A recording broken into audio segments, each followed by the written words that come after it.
سورہ صاد کی آیت نمبر 65 سورہ صاد کا 5واں رکوع اور 23ویں پارے کا 14واں رکوع۔ اللہ رب العالمین نے ارشاد فرمایا، قل انما انا منذر، اے محبوب آپ فرمائیے میں ڈر سنانے والا ہی ہوں، یعنی اے سید عالم صلی اللہ علیہ وآلہ وسلم آپ مکہ مکرمہ کے کافروں سے فرمائیے میں ڈر سنانے والا ہی ہوں، تمہیں اللہ کے عذاب کا خوف دلاتا ہوں۔ وما من الہ الا اللہ الواحد القہار، اور معبود کوئی نہیں مگر ایک اللہ سب پر غالب، ایک اللہ جو سب پر غالب ہے وہی معبود ہے، اس کے سوا کوئی معبود نہیں، کوئی خدا نہیں، کوئی الہ نہیں۔ حقیقی طور پر مالک، رزاق، مدد کرنے والا، روزی دینے والا، مصیبتیں دور کرنے والا اللہ رب العالمین ہے۔ ہاں، اللہ تعالیٰ نے فرشتوں، انبیاء اور اولیاء کی ڈیوٹیاں لگائیں اور انہیں روزی پہنچانے والا، مدد کرنے والا بنایا۔ انبیاء، اولیاء اور فرشتے مدد کرتے ہیں، روزی دیتے ہیں، مصیبتیں دور کرتے ہیں، اللہ کے اذن سے، اللہ کے حکم سے۔ اللہ کے سوا کوئی خدا، الہ، معبود نہیں۔ رب السماوات والارض وما بینہما العزیز الغفار، آسمانوں اور زمین کا مالک اور جو کچھ ان کے درمیان ہے اس کا مالک، العزیز صاحب عزت، عزت والا، الغفار بڑا بخشنے والا۔ قل اے محبوب آپ فرمائیے، ہوا نبأ عظیم، وہ بڑی خبر ہے۔ یہاں کس کو بڑی خبر فرمایا گیا؟ اس میں مفسرین کے کئی اقوال ہیں۔ وہ قرآن بڑی خبر ہے، وہ قیامت بڑی خبر ہے، میرا رسول منذر ہونا، یعنی میں رسول ہوں اور ڈر سنانے والا ہوں، یہ بڑی خبر ہے۔ اللہ تعالیٰ کا واحد لا شریک لہ ہونا، یہ بڑی خبر ہے۔ انتم عنہ معرضون، تم اس سے غفلت میں ہو کہ مجھ پر ایمان نہیں لاتے اور قرآن پاک اور میرے دین کو نہیں مانتے، تم اس سے بڑی غفلت میں ہو۔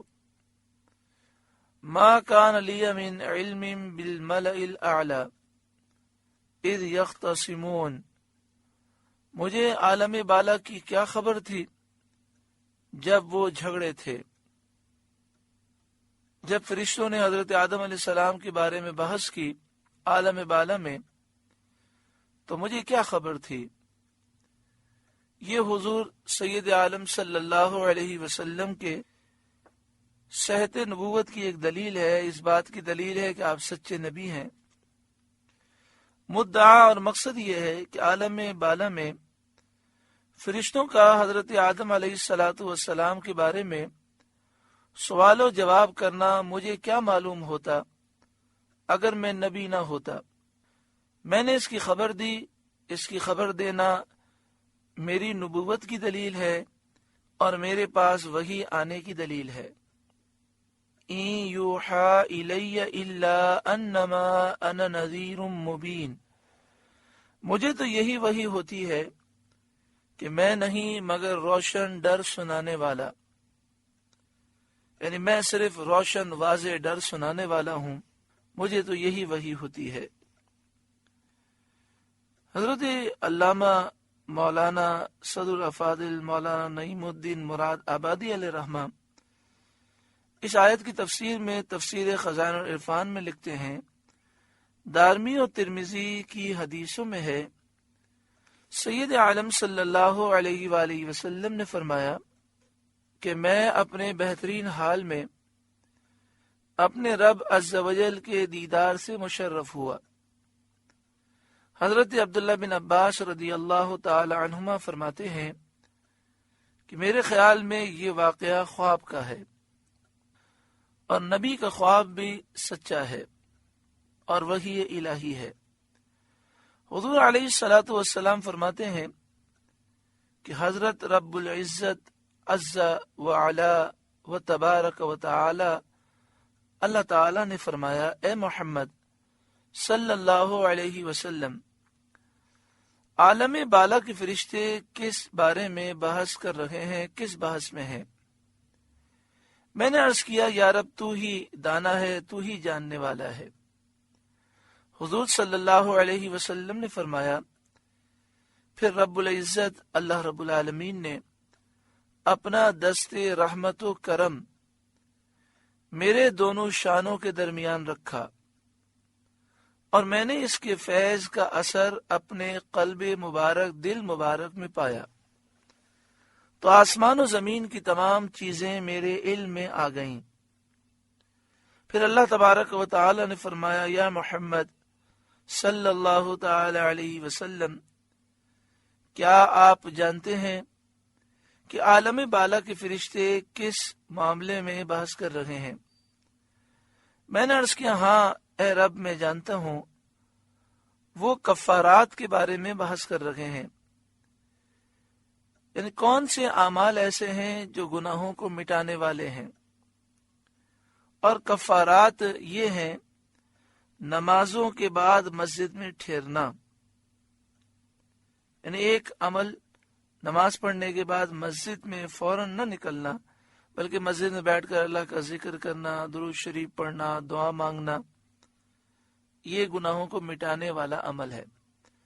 نمازوں کے بعد مسجد میں ٹھہرنا اور پیادہ پا جماعتوں کے لیے جانا، پیدل مسجد کی طرف جانا، ہر قدم پر گناہ مٹتے ہیں۔ اور تیسرا فرمایا، جس وقت سردی وغیرہ کے باعث پانی کا استعمال ناگوار ہو، ناپسندیدہ ہو، اس وقت اچھی طرح وضو کرنا۔ جس نے یہ کیا اس کی زندگی بھی بہتر، موت بھی بہتر، اور گناہوں سے ایسا پاک صاف نکلے گا جیسا اپنی ولادت کے دن تھا۔ اور فرمایا، اے محمد صلی اللہ علیہ وسلم، نماز کے بعد یہ دعا کیا کریں، اللہم انی اسألک فعل الخیرات وترک المنکرات وحب المساکین وَإِذَا أَرَدْتَ بِعِبَادِكَ فِتْنَةً فَاقْبِضْنِي إِلَيْكَ غَيْرَ مَفْتُونٍ۔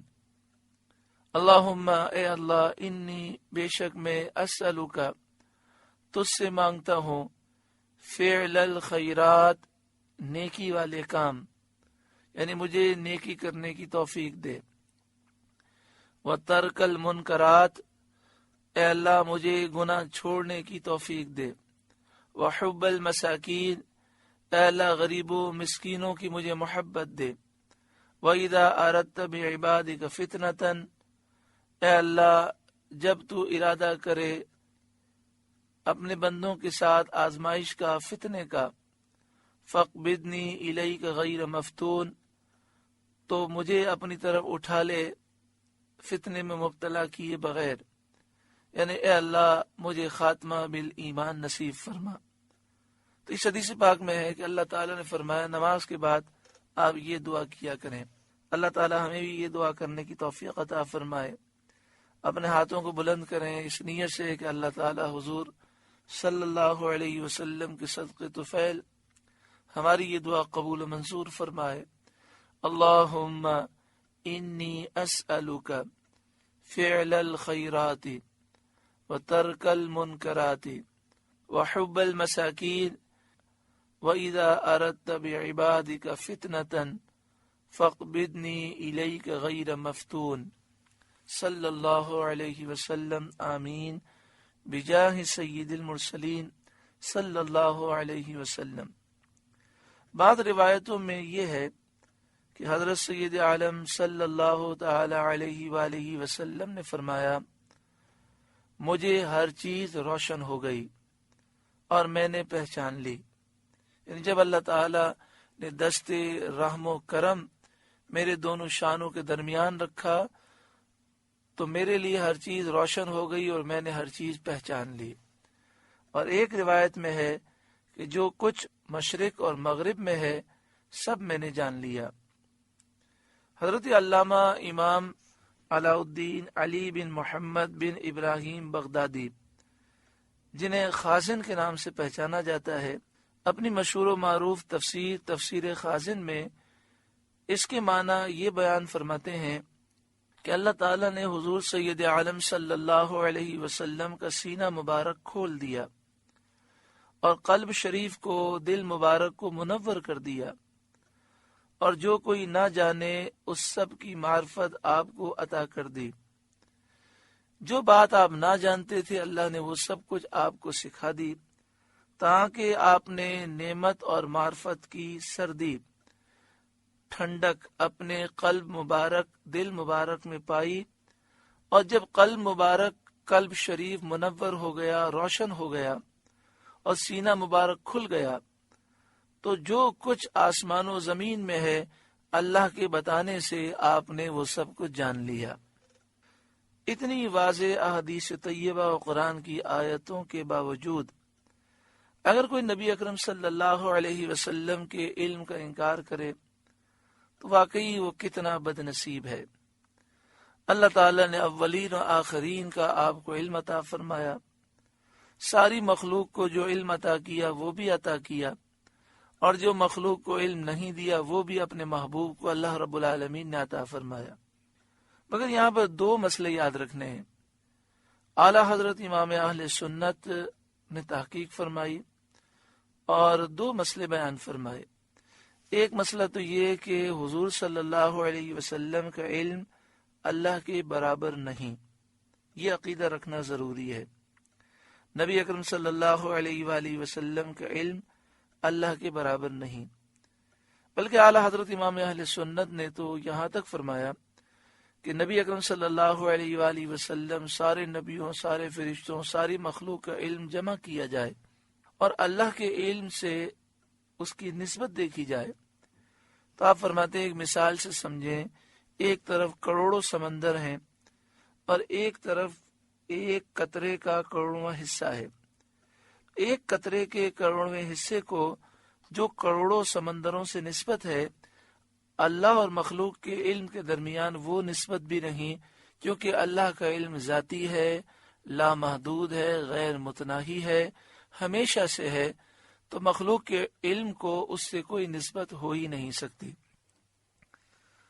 تو اس سے معلوم ہوا کہ اعلی حضرت امام اہل سنت امام احمد رضا علیہ رحمہ کے جو مخالفین ہیں، جو اعلی حضرت امام اہل سنت پر جھوٹا الزام لگاتے ہیں کہ آپ نبی اکرم صلی اللہ علیہ وسلم کے علم کو اللہ کے علم کے برابر سمجھتے ہیں، یہ الزام جھوٹا ہے۔ اعلی حضرت امام اہل سنت نے ہر جگہ اس کی وضاحت کی ہے، فتاوی رضویہ شریف میں بھی اور دولت المکیہ اپنی کتاب میں بھی۔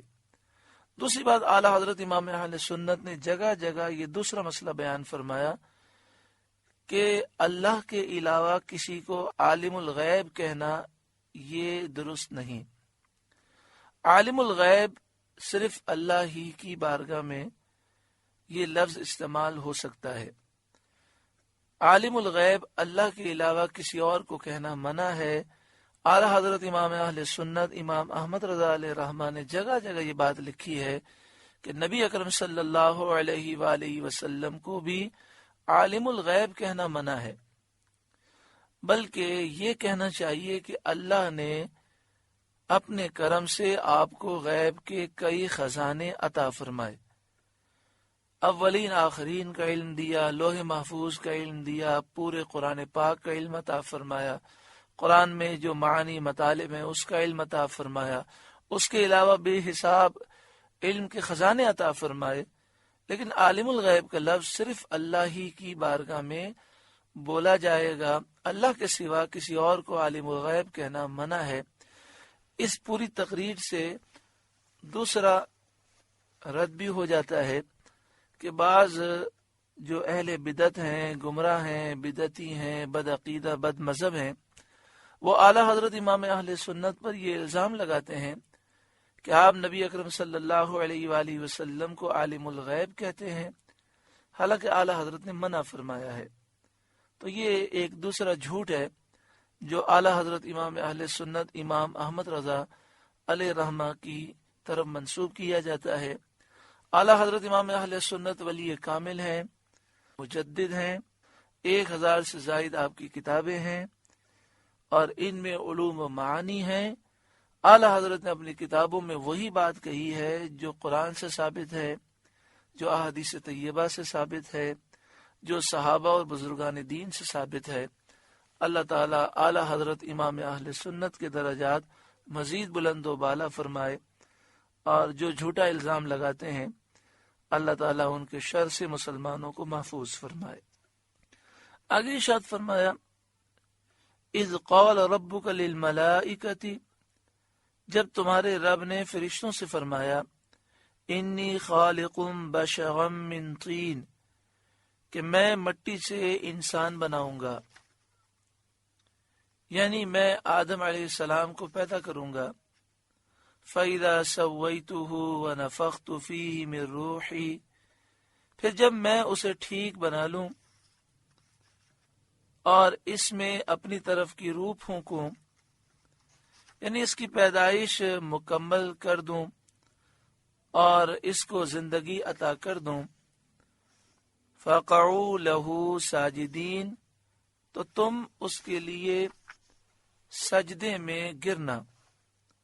فسجد الملائکۃ کلہم اجمعون، اعلی حضرت امام اہل سنت امام احمد رضا علیہ رحمہ کنز الایمان میں اس کا ترجمہ اس طرح فرماتے ہیں، تو سب فرشتوں نے سجدہ کیا ایک ایک نے، کہ کوئی باقی نہ رہا۔ فسجد الملائکۃ کلہم اجمعون، سارے فرشتوں نے آدم علیہ السلام کو سجدہ کیا، الا ابلیس، مگر ابلیس نے سجدہ نہ کیا۔ استکبر، اس نے غرور کیا، وکان من الکافرین، اور وہ تھا ہی کافروں میں، یعنی اللہ تعالی کے علم میں یہ بات پہلے سے تھی کہ وہ کافر ہے۔ وکان من الکافرین، اور وہ تھا ہی کافروں میں، یعنی علم الہی میں۔ ابلیس لعین یوں تو پہلے مومن تھا اور اللہ کی وحدانیت کو مانتا تھا، عبادت اس نے ایک روایت کے مطابق 6 کروڑ برس کی، سجدے اتنے کیے کہ زمین کا کوئی چپا ایسا باقی نہ رہا جہاں اسے سجدہ نہ کیا ہو۔ ایک روایت کے مطابق آسمان دنیا کی چابیاں اس کے پاس تھیں، جنت میں اس کا آنا جانا تھا، فرشتوں کا استاد تھا، لیکن تکبر کر کے کافر ہو گیا۔ اور اللہ تعالیٰ پہلے ہی سے جانتا ہے، اللہ کا علم ازلی ابدی ہے، ہمیشہ سے اللہ جانتا ہے کہ کیا ہونے والا ہے، تو یہاں علم الہی کا ذکر ہے۔ وَكَانَ مِنَ الْكَافِرِينَ، اور وہ تھا ہی کافروں میں، علم الہی میں۔ بعض مفسرین نے اس کا ترجمہ یوں کیا، وَكَانَ مِنَ الْكَافِرِينَ، اور وہ کافر ہو گیا۔ قَالَ، اللہ نے فرمایا، یا ابلیس، اے ابلیس، ما منعک ان تسجد لما خلقت بیدی، تجھے کس چیز نے روکا کہ تو اس کے لیے سجدہ کرے جسے میں نے اپنے ہاتھوں سے بنایا، یعنی جسے میں نے اپنے ہاتھوں سے بنایا اس کو تو نے سجدہ کیوں نہیں کیا؟ کس چیز نے تجھے روکا؟ استکبرت، کیا تجھے غرور آ گیا؟ ام کنت من العالین، یا تو تھا ہی مغروروں میں، یعنی اس قوم میں سے تو تھا جن کا شیوا ہی تکبر ہے۔ قال، ابلیس بولا، انا خیر منہ، میں اس سے بہتر ہوں۔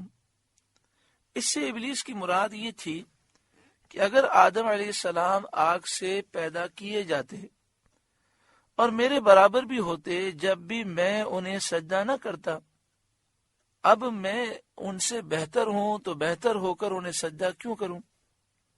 خلقتنی من نار وخلقتہ من طین، تو نے مجھے آگ سے بنایا اور اسے مٹی سے بنایا۔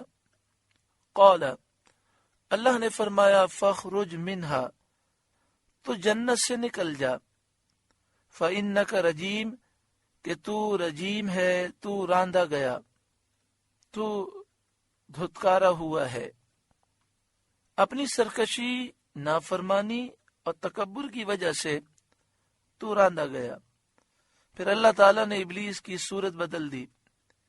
پہلے ابلیس بہت زیادہ خوبصورت حسین تھا، بد شکل اللہ تعالیٰ نے کر دیا، روسیا کر دیا، منہ اس کا کالا ہو گیا، خوفناک شکل ہو گئی، اور اس کی نورانیت سلب کر دی گئی، اس کی نورانیت لے لی گئی۔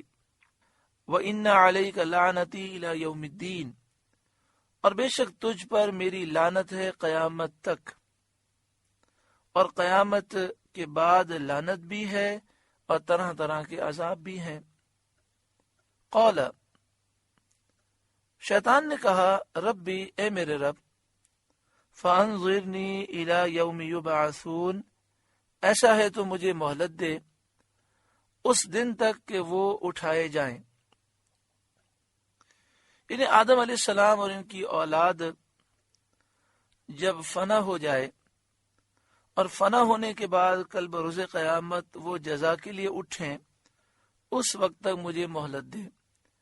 اس سے ابلیس کی مراد یہ تھی کہ وہ انسانوں کو گمراہ کرنے کے لیے فراغت پائے اور ان سے اپنا بغض خوب نکالے، اپنی دشمنی خوب نکالے، خوب بدلا لے اور موت سے بالکل بچ جائے، کیونکہ جب لوگ قیامت کے دن اٹھیں گے اس کے بعد کسی کو موت نہیں آئے گی۔ تو اس لیے اس نے کہا کہ فانظرنی الی یوم یبعثون، تو مجھے مہلت دے اس دن تک کہ وہ لوگ اٹھائے جائیں۔ قال فإنک من المنظرین، اللہ نے فرمایا تو مہلت والوں میں ہے، الی یوم الوقت المعلوم، اس جانے ہوئے وقت کے دن تک، یعنی جب تک پہلی سور پھونکی جائے گی اس وقت تک تجھے زندگی ہے، اور جب پہلی سور پھونکی جائے گی اور ساری مخلوق فنا ہوگی تو بھی فنا ہو جائے گا۔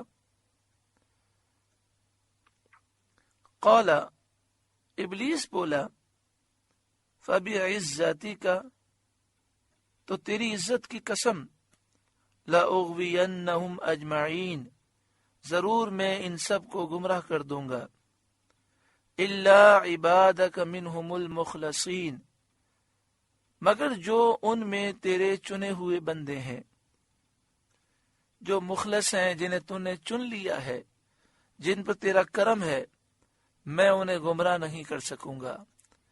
اے اللہ، تو قادر ہے، ہمیں بھی ان چنے ہوئے بندوں میں داخل فرما اور نفس و شیطان کے وار سے ہمیں بچا۔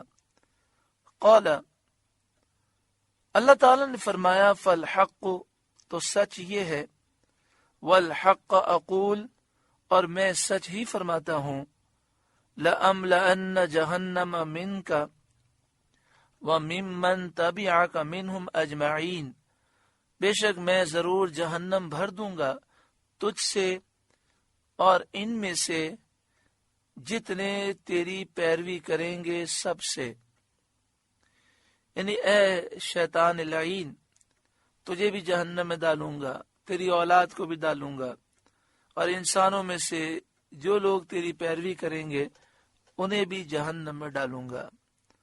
قل، اے محبوب آپ فرمائیے، ما اسألکم علیہ من اجر، میں اس قرآن پر تم سے کچھ اجرت نہیں مانگتا، کچھ اجر نہیں مانگتا، وما انا من المتکلفین، اور میں بناوٹ والوں میں سے نہیں ہوں، ان ہوا الا ذکر للعالمین، وہ تو نہیں مگر نصیحت سارے جہاں کے لیے، یہ قرآن تو سارے جہاں والوں کے لیے نصیحت ہے۔